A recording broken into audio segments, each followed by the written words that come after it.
ساری عبادتوں میں سب سے بڑھ کر جو ذکر کیا جاتا ہے وہ درود پاک ہے.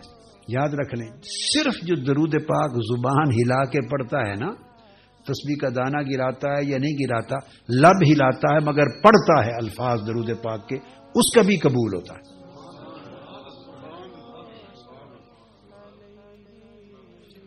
اس طرح کرنے والے ہر نمازی کی نماز کی شیورٹی نہیں ہے کہ قبول ہوگی.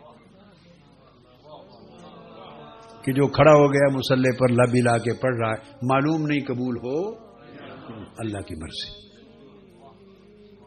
آپ سمجھے ہیں نا، درود پاک ایک ایسا ذکر ہے کہ جس نے لب ہلا کے بھی پڑھ دیا اور بہت نیچے نہیں بھی اترا، اس کا بھی قبول ہوگا. آپ کو اس کا راز سمجھ میں آیا ہے یا ہے؟ ہاتھ کھڑا کریں جس کو اس کا راز معلوم ہے. زیادہ کو معلوم نہیں ہے، میں ان کو بتاتا ہوں. تو میں نے کہا صرف لب ہلائے اور درود پاک کے کلمات پڑھے، کیا؟ اور وہ من میں اتنا نہیں بھی گیا، لبوں سے پڑھ دیا، تو میں نے کہا وہ بھی قبول ہوگا. درود پاک کسی کا رد ہوتا ہی نہیں ہے. باقی ہر عبادت رد ہو سکتی ہے. یعنی کوئی حج کرے تو وہ نہیں کہہ سکتا کہ قطعی طور پہ میرا حج قبول ہے. عمرہ کرے نہیں کہہ سکتا کہ قطعی طور پہ عمرہ. روزہ رکھے، نماز پڑھے، خیرات کرے، صدقہ دے، زکوٰۃ دے، قطعی طور پہ کوئی گارنٹی نہیں دے سکتا کہ میرا یہ عمل قبول ہے. صرف ایک عمل ہے درود پاک، یہ جو پڑھے وہ گارنٹی ہے اس کی کہ قبول ہے. اب اس کا راز سمجھنا چاہتے ہیں؟ بولیے. بڑا آسان ایک راز بتا دیتا ہوں، باقی اس کے علاوہ بھی بہت بڑے بڑے راز ہیں، بہت راز ہیں، مگر ایک سادہ سا راز جو آپ کو ایک سیکنڈ میں سمجھ آ جائے گا اور بھولے گا نہیں. وہ کیا کہ یہ رد ہوتا ہی نہیں کہ آپ پڑھیں درود پاک. اللہم صلی علی سیدنا محمد.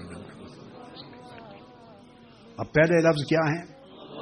پھر اونچی آواز سے پڑھیں، صلی علی سیدنا و مولانا محمد. یہ درود پاک شروع ہوتا ہے کہ اے اللہ تو ہمارے آقا و مولا حضرت محمد پہ درود پڑھ. یہ درود پاک کے پہلے الفاظ کیا ہیں؟ اللہم، اے اللہ. آپ یہ نہیں کہتے کہ میں درود پڑھتا ہوں، کیا؟ آپ یہ نہیں کہتے کہ حضور علیہ السلام پر میں درود پڑھتا ہوں یا ہم درود پڑھ، یہ نہیں کہتے. نماز میں کہتے ہیں ایاک نعبد، ہم عبادت کرتے ہیں تیری. نماز میں کہتے ہیں اے اللہ ہم تیری عبادت کرتے ہیں. وہاں ہم ہے، وہاں ہم تیری عبادت کرتے ہیں، نماز میں کہتے ہیں. مگر درود پاک میں اللہ پاک نے آپ کو، میں کو، ہم کو، تم کو، ساروں کو نکال دیا. درود پاک میں اللہ تعالیٰ نے میں کو، تو کو، ہم کو، تم کو، سب کو نکال دیا ہے. آپ سارے درود پاک میں اول سے آخر تک پڑھے، ایک لفظ بھی ایسا نہیں جس میں میں اور ہم اور تم آئے.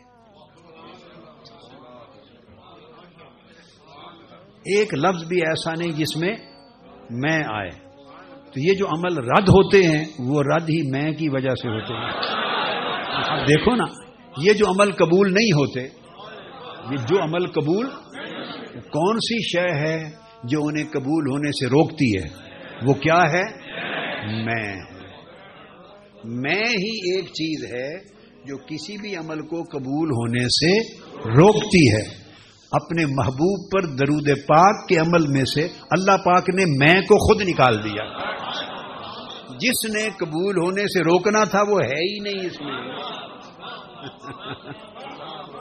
آپ میری بات سمجھیں، جس نے قبول ہونے سے روکنا تھا وہ اس میں ہے ہی نہیں. نہ میں ہے نہ ہم ہے.